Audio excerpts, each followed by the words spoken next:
반갑습니다. 공사부입니다. 월요일은 심리학 공부방 시간입니다. 오늘은요, 칼융의 동시성 현상에 대해서 공부해 보도록 하겠습니다. 동시성 현상은 아무 인과관계가 없는 사건, 특히나 정신사건과 물질사건이 동시에 일어나는 현상을 말합니다. 여기에는요, 인과의 법칙을 따르는 것이 아니라 확률의 법칙을 따른다 라고 합니다. 자, 인과의 법칙은 물질 세계를 이야기하죠. 자, 공을 던졌어요. 그럼 그 던진 힘에 의해서 공은 날아가고 힘이 떨어지면 바닥에 떨어져서 퉁퉁퉁퉁퉁퉁 구르다가 멈춥니다. 이것은 인과죠. 자, 그럼 확률은요? 정신작용입니다. 그죠? 우리가 무엇인가를 마음을 먹었다고 그래도 좋은 마음을 먹었다고 그래도 그게 좋은 결과로 나타나는 확률의 문제지 좋은 마음을 먹었다고 해서 좋은 결과가 꼭 나오지는 않잖아요. 그죠? 그래서 동시성 현상에서 칼융 선생이 이야기하고 싶었던 것은 물질 세계의 어떤 현상이 더 중요한 것이 아니라 어떤 내면, 정신적 어떤 이 내면, 그러니까 자기라든지 무의식이라든지 이런 것들을 더 강조하셨던 이론 같아요. 자, 이렇게 이해해 주시면 좋을 것 같아요. 큰 틀에서는요. 자, 그러면 칼융 선생이 이 동시성 이론을 만들게 된 계기, 그리고 정신세계와 물질세계를 연결시키는 그런 작업을 하게 된 계기는 사촌동생이 영매였다고 그랬죠. 네, 어린 나이에 죽었어요. 헬레나 프라이스 베르크라고 합니다. 우리가 영매들이면 사실 그렇잖아요. 이렇게 어떤 그 상징이나 이런 것, 원형 상징 같은 것들을 딱 보면서 거기에서 미래를 예측을 하게 되고 그 미래가 예측이 맞게 되고 또 어떤 그 영혼의 어떤 그 메시지들 이런 것들도 듣게 되고 뭐 이런 과정들이 되게 비과학적으로 보이기도 하고 어떻게 심하게 얘기하면 오컬트적이고 약간 사이비처럼 보일 수 있는데 칼융 선생님은 이제 그런 부분에 대해서 과학적으로 좀 풀고 싶으셔서 이제 연구를 하게 됐어요. 그래서 만들어진 게 동시성 현상, 이렇게 이해해 주시면 좋을 것 같아요. 자, 그러면 실제로 칼융 선생도 주역 중국에 점을 치는 그죠? 64개 그죠? 엽전이라든지 시초 같은 것들로 만들어져 있는 64개의 어떤 수의 양태로 된 그 짝대기 같은 모양들도 있죠. 네, 이제 그런 거를 가지고 실제로 점을 되게 치셨어요. 그래서 칼융 선생님의 그 어떤 전기나 책 같은 걸 보면 노년에는 여행 갈 때도 주역을 쳐서 걔가 나쁘게 나오면 여행을 안 가셨다. 그리고 걔가 좋게 나오면 여행을 가셨다. 뭐 이렇게 그런 스토리도 볼 수가 있었어요, 우리가요. 저는 여기서요, 왜 하필 주역이냐? 왜 하필 주역이냐?에 대해서 관심을 갖기 시작했어요. 주역은요, 이진법으로 되어 있습니다. 예, 그러니까 시작이 음과 양으로 시작해요. 마치 0과 1, 그죠? 이진법과 같이 그렇게 해서 배수 늘어나서 64의 모양이 만들어집니다. 그러면 칼융 선생이 이야기한 무의식의 개념에서 무의식은 좋고 싫음, 옳고 그름, 좋고 싫음밖에 모른다, 이렇게 이야기했잖아요. 그죠? 그렇다면 어쩌면 주역에서 당신이 이야기하고 싶었던 무의식의 이진법, 네, 이것을 발견한 것 같아요.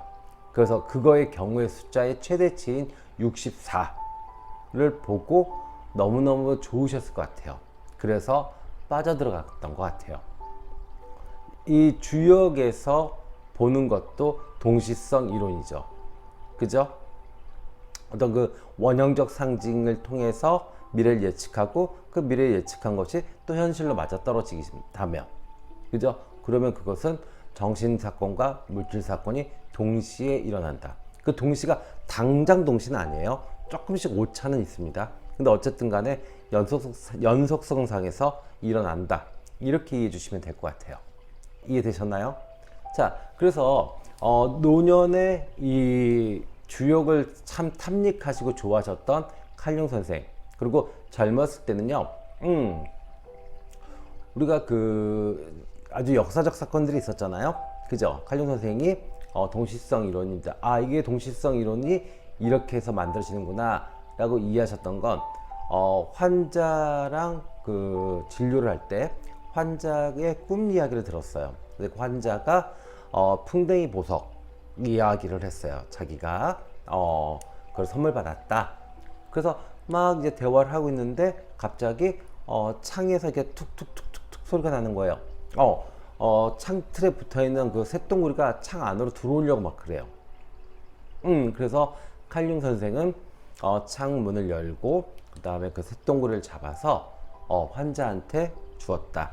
그런데 여기서 그 황금색 풍뎅이는 그리스의 상징으로요, 어떤 치유, 그 다음에 완쾌를 상징한대요.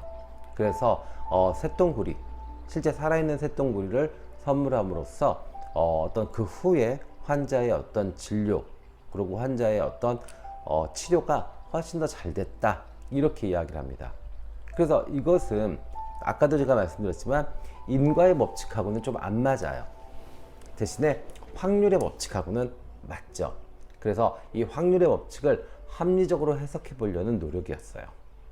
이렇게 이해해 주시면 좋을 것 같아요. 아셨죠? 네. 자, 그러면 이 이론이 일단은 우리도 다 그런 생각들 했잖아요. 우리 어렸을 때도. 예를 들어서 꿈에 할아버지가 막 아프신 꿈을 꿨어요. 근데 며칠 지나서 할아버지가 돌아가시고, 그죠? 그 다음에 꿈에 교통사고 날 것 같은 느낌이 들었어요. 근데 그냥 무시하고 운전을 하다 보니까 접촉사고가 나고, 이런 것들을 우리는 그냥 뭐 좀 그냥 맞네, 내 꿈이 좀 잘 맞아, 뭐 이렇게 해서 그냥 넘기는 거를 칼융 선생은 이제 그걸 분석을 하고 싶었어요. 그래서 그 분석하는 데는 최초에 도움이 된 분은 의외로 아인슈타인이에요. 예, 동시대를 살았던 아인슈타인은요, 칼륨과 조우하면서 상대성 원리, 상대성 이론을 이야기합니다. 공간과 시간의 상대성을 이야기했죠. 그래서 시공간의 조건, 그죠? 그런데 여기서 칼륨 선생은 상대성 이론을 들으면서 깨달은 게 있어요. 아하, 정신은 조건에 구애받지 않는다. 그죠? 맞잖아요. 자, 공간은 우리가 3차원 공간을 쓰죠. 그죠? 3차원 맞잖아요. 그리고 시간은 우리가 1차원을 써요. 그래서 합쳐져서 이것이 4차원인데 무의식은 그 4차원을 넘어설 수 있다라는 거거든요. 네. 그래서 이거를 깨달았어요. 그러고 나서 좀 시간이 지난 후에 볼프강 파울리라는 물리학자, 네, 노벨 물리학상을 받으신 학자와 함께 공동으로 연구합니다. 그것이 그 유명한 자연의 해석과 정신이라는 책이에요. 이 책에서는 철저하게 신비주의를 제거하고 과학적 접근을 시도하려고 했어요. 그래서 이렇게 물리학자들의 도움을 받아서 이 동시성 현상의 이론을 구체화시키기 시작했습니다. 그리고 후에 지금도 생존하고 계십니다. 데이비드 봄이라는 분. 예, 숨겨진 질서라는 책에서 모든 우주의 원자들은 다 연결돼 있다라는 표현을 썼어요. 예, 그러니까 100만 광년이 떨어져 있는 원자들이 서로가 연결돼 있다. 그래서 얘가 움직이면 얘도 움직인다. 뭐 이런 표현을 써서 이것이 숨겨진 질서다라는 말씀을 하셨어요. 네, 지금 연결성에 관련되는 부분들이 결국에는 칼융 선생이 이야기하고 싶어했던 그 정신적 사건과 물질적 사건이 연결될 수 있는, 예, 그런 과학적 그리고 논리적 설명을 뒷받침해 줍니다. 양자역학이잖아요, 이게 지금요, 그죠? 그래서 양자역학이라는 게 좀 재밌죠. 지금도 그걸 다 이해하는 사람이 없다라고 얘기를 해요. 뭐 저처럼 물리학의 문외한들은 더더욱 이해를 못하겠죠. 그런데 어찌됐든 간에 후대에 칼융 선생이 돌아가시고 나서 그 후대에 심리학자들이 아니라 물리학자들을 통해서 아, 동시성 이론이 가능성이 있는 이론이다. 예, 그 가능성이 있는 이론은 이렇게 양자역학에서 끌어올 수 있다. 양자역학에서 동시성 이론을 설명할 수 있다. 이렇게 논리적으로 증거를 해줬어요. 되게 재밌죠? 심리학자들은 외면했던 것을 오히려 과학자인 물리학자들이 칼 융 선생의 동시성 이론을 인정하고 논리적으로 뒷받침해 주었다는 거. 네. 저도 이 양자역학은 매번 공부해 보려고 해요. 참 어려워서 요 정도만 알고 있습니다. 전자는 자신이 관찰되지 않을 때에는요, 파동처럼 행동하지만 자신이 관찰될 때에는 입자처럼 행동한다. 네, 요 정도만 알고 있어요. 네, 그 더 이상은 못 들어가겠어요, 전요. 그래서 제가 드리고 싶은 말씀은 이렇게 현대 과학자, 특히나 물리학자들이 동시성 이론의 가능성이 있다. 이 논리가 터무니없는 오컬트적이거나 사이비적인 이론이 아니다 라고 증거해주고 증명해주고 있다는 사실만 제가 전달을 해드릴게요. 자, 그러면 우리가 이 지금 동시성 이론이 어떤 형태로 나타나냐? 그러면 일단 의식과 무의식 그 중간에 연결되는 것이 원형이 있습니다. 그죠? 의식과 무의식 사이에 원형들이 존재해요. 이 원형들이 유사정신이고 내면과 외부 세계를 교량해 주는 역할을 합니다. 맞죠? 원형은 상징형으로 표현되죠.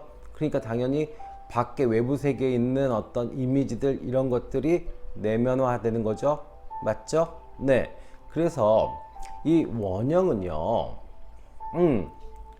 그런 그 이미지화된 그런 특성과 역할을 하게 되는 겁니다. 그래서 칼 융이 이야기하고 싶었던 동시성 현상은 물질과 정신을 모두 포괄하고 영혼의 다리를 놓아 통일 체계를 지향하는 이론입니다. 이해되시나요? 실제로 정신과 세계 사이, 그러니까 외부 세계 사이에서는요, 아주 높은 정도의 연속성이 존재한다라고 해요. 아까 제가 얘기했죠? 모든 우주 만물들은 다 연결되어 있다. 그래서 하나가 움직이면 같이 따라서 움직인다. 뭐 이렇게 이야기했죠. 네.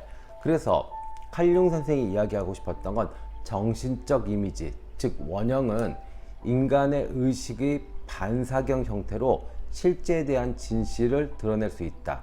자, 다시 한번요. 정신적 이미지는 인간 의식의 반사경 형태로 실제에 대한 진실을 드러낼 수 있다. 네, 이게 동시성 이론의 핵심인 것 같아요. 정신적 이미지, 원형, 이것은 인간의 의식의 형태, 그죠? 그거의 반사경으로 나타난다는 거죠. 그거에 대해 실제에 대해서요. 그죠? 반사경 형태로 실제에 대한 진실을 드러낼 수 있다. 그러니까 이 원형의 정신적 이미지 원형에 대한 것으로 우리는 실제에 대한 것을 알 수 있다는 거죠. 이렇게 이해해 주시면 될 것 같아요. 됐나요? 네. 자, 그러면 이 이론들을 쭉 봤을 때, 물론 칼 융 선생의 동시성 이론에서 마지막 편에 가게 되면 우주와의 연결과 합일 이런 것들도 나옵니다. 아까 얘기했듯이 데이비드 봄이 이야기했던 숨겨진 질서와 비슷한 내용들이 나와요. 그런데 저는 역으로 여러분들과 함께 이야기하고 싶은 건 뭐냐면, 이 동시성 현상이 벌어지는 그 핵심은 무엇이냐는 것이죠. 그 핵심은 결국엔 정신적 힘이에요. 그리고 칼 융 선생이 이야기했던 자기입니다. 자기. 자, 아까 얘기했죠. 주역에 관심을 가졌던 이유는 무의식, 자기가 좋고 싫음 밖에 모른다. 이진법 체계로 돼 있다라고 얘기했어요. 그러니까 이 주역이 이진법 체계로 돼 있으니까 칼 융 선생 입장에서는 매력을 느낄 수밖에 없었을 것이다. 맞죠? 자, 그리고 제가 무의식은 연결된다고 그랬어요. 그죠? 그래서 사랑하는 사람, 그 다음에 가족, 친구, 그 다음에 조상, 심지어는 후대, 그죠? 그리고 저기 아프리카에 있는 누구 아이도 연결될 수 있고, 심지어는 나무, 동물까지도 연결시킬 수 있다라고 이야기했어요. 그게 참나, 아트만이라고 표현할 수 있는 셀프, 자기입니다. 그죠? 자, 그러면 이게 발달을 하면, 이 자기가 발달을 하게 되면 사실은 동시성 현상들은 아주 쉽게 잘 일어나죠. 그죠? 그러면 이렇게 일어나는 것이, 그러면 그럼 나 이제 점쟁이가 돼야 되나? 그 영역이 아니라요. 오히려 아까 얘기했잖아요. 정신적 이미지, 이것이 인간 의식의 반사경 상태로 실제의 진실을 드러낼 수 있다. 무슨 얘기냐면, 내가 분별, 어떤 진위 파악을 하는데 훨씬 더 정확하게 표현할 수 있고, 내 삶을 예지하는데 훨씬 더 정확하게 쓰일 수 있다는 겁니다.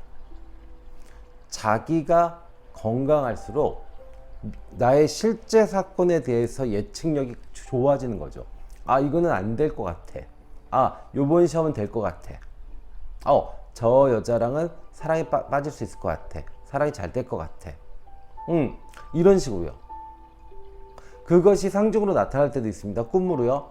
근데 그것이 꿈으로 안 나타나더라도 자기가 발달해서 어떤 이미지화, 어떤 느낌이 온다면, 그러면 그것은 충분히 한 개인이 행복해지고 한 개인이 사랑받고 성공할 수 있는 그런 근본, 그리고 기틀이 되는 것 같아요.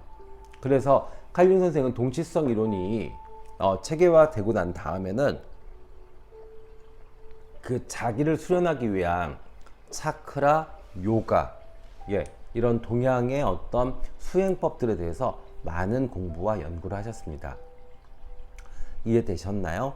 그래서 제가 드리고 싶은 말씀은 일단 동시성 현상은 비과학적이고 약간은 사이비 같이 느껴지지만, 그것이 오히려 반대로 역으로 가서 물리학적으로 봤을 때는 상당히 근거 있는 학설이고 논리이다 라는 말씀과, 그러면 그것의 근간은 무엇이냐?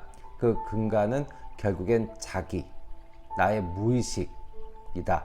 그래서 그 무의식이 건강해진다면, 강력해진다면 분명히 어떤 나의 삶은 지금보다 훨씬 더 정확하고 예리하고 날카롭게 내 삶을 예측할 수 있고, 그리고 그 예측들이 맞아떨어질 것이다. 그러면 어떻게 되느냐? 훨씬 더 행복해지고 훨씬 더 사랑받고 훨씬 더 성공할 수 있다. 네, 이렇게 저는 정리를 하고 싶어요. 그래서 칼융 선생이 이야기하는 여러 가지 이론들이 있어요. 다 궁극적으로는 자기 수양과 그 다음에 어떤 이 자기에 관련되는 어떤 이 수련법, 이런 것들이 결론인 것 같아요. 그래서 여러분들도 이 영상을 보시는 분들도 지금 많이 힘들고 불안하고, 그 다음에 되는 거 없다고 좌절하거나 이렇게 너무 힘들어하지 마시고요. 이럴수록 어떤 그 자기를, 나 셀프, 이 셀프를 더 건강하고 강력하게 만들기 위한 명상이라든지 요가라든지 아니면 뭐 차크라라든지 뭐 이런 것들을 하셔서 훨씬 더 강해지고 건강해지시기를, 자기가요. 자, 셀프가 그렇게 된다 그러면 분명히 미래에 대한 외부 세계에 대한 어떤 그런 동시적인 현상들, 이것들에 대해서 더 정확하게 볼 수 있고 정확하게 판단할 수 있을 겁니다. 그냥 오해가 많은 이론이에요. 그냥 점 보는데 어느 정도 도움이 되는 그러니까 면죄부처럼 사용되는 그런 이론이 아니라, 이렇게 과학적이고 합리적이고 그리고 정말 성스러운 이론입니다. 그래서 여러분들이 일상생활에서 꼭 이 셀프, 자기를 훈련시키는 방법, 그래서 마음 공부하고 기도하고 명상하고 수행하고 이런 식으로 하셔서 꼭 칼융 선생이 이야기하고 싶었던 존귀한 존재, 그리고 정말 행복한 삶, 그리고 정말 참나 자기다운 삶을 살 수 있도록 한번 이렇게 자기 셀프에 대한 수행 이걸 좀 해보시기를 부탁드립니다. 조금 장황하게 쭉 왔네요. 그죠? 네. 그래도 좀 이해가 되셨을 것 같아요. 자, 이 영상이 도움이 되셨다 그러면 좋아요, 구독 부탁드리고요. 타로스타와 저는 지금도 이렇게 여러분들의 고민을 상담을 하기 위해서 열심히 공부하고 열심히 준비하고 있습니다. 060-750-4579. 네. 고민이 있으시거나 답답한 문제가 있으시면 언제든지 전화 주시면 저희가 성심성의껏 최선을 다해서 진실한 답을 드리겠습니다. 언제나 열심히 공부하고 수련하는 타로스타입니다. 자, 지금까지 공사부였습니다. 감사합니다.